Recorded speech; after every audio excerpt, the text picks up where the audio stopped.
A quick reminder before we start our lesson. When I post your activities, they are not due for another 7 days. So if I post them on a Thursday, they're not due until next Thursday. If I post them on a Tuesday, they're not due until next Tuesday. I always post on Tuesdays and Thursdays. That's when I do my live lessons.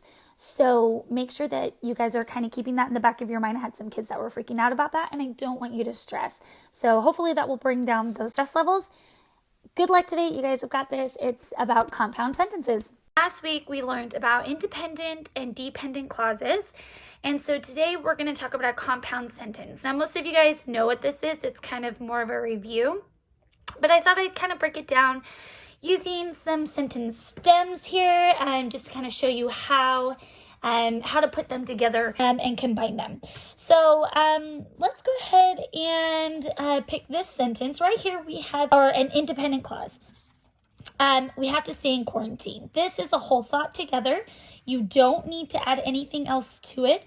But because we don't want to just use simple sentences, we want to vary our writing. We're going to include another idea in here. So we have to stay in quarantine. And I have another sentence stem that says, I really miss my friends. Okay, so here we have these two ideas, but we want to combine them into one sentence, into a compound sentence. So in order to do that, we have to use either a subordinating conjunction or a coordinating conjunction. So today we're doing coordinating conjunctions, which are fanboys. And I have here our different punctuations that we're going to use, okay? So what we have to do is we just kind of have to figure out which one goes with the ideas, which one transitions the best. Remember, you will always put a comma before your fanboy. And I'll give you an exception here in just a second.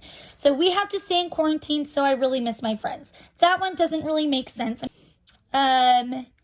We could try for. We have to stay in quarantine for I really miss my friends. Doesn't make sense. Let's try yet. We have to stay in quarantine, comma, yet I really miss my friends. So this one would be a very successful compound sentence. It's two different ideas using your fanboys and your comma here. Okay, so we're going to do another one here. So I'm going to put those off to the side. I don't know if any of you guys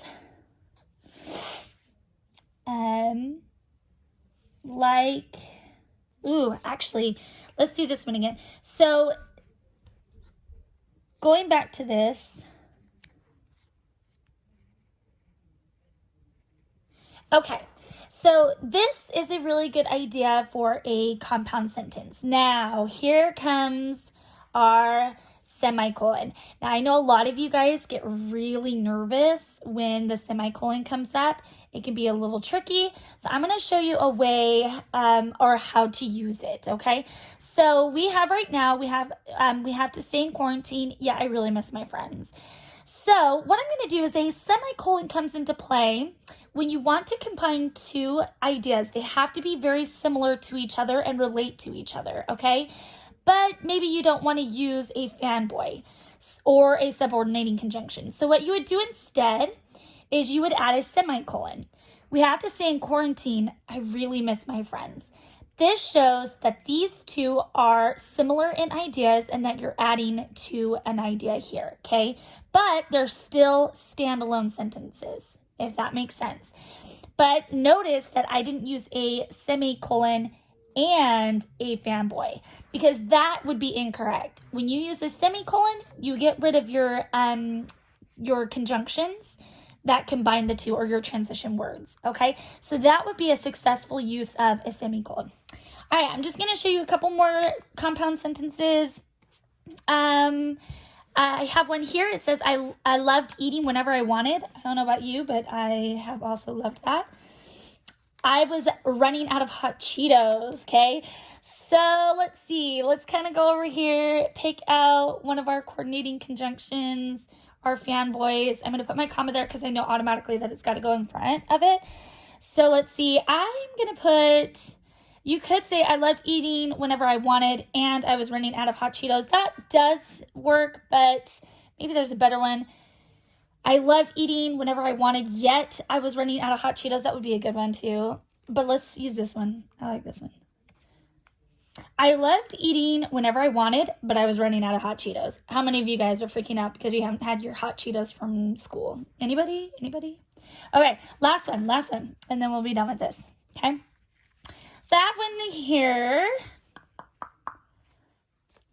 I don't know if I have any fans of Animal Crossing or Mario Builder, but there are two video games. Do you want to play Animal Crossing and Mario Builder?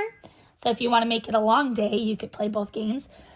Or if you want to give an option, you could say, do you want to play Animal Crossing or Mario Builder? Okay, all right, you guys, so that's how you create compound sentences. Make sure you remember the example with the semicolon in there, because that's going to help you too. Good luck, you guys. You've got this.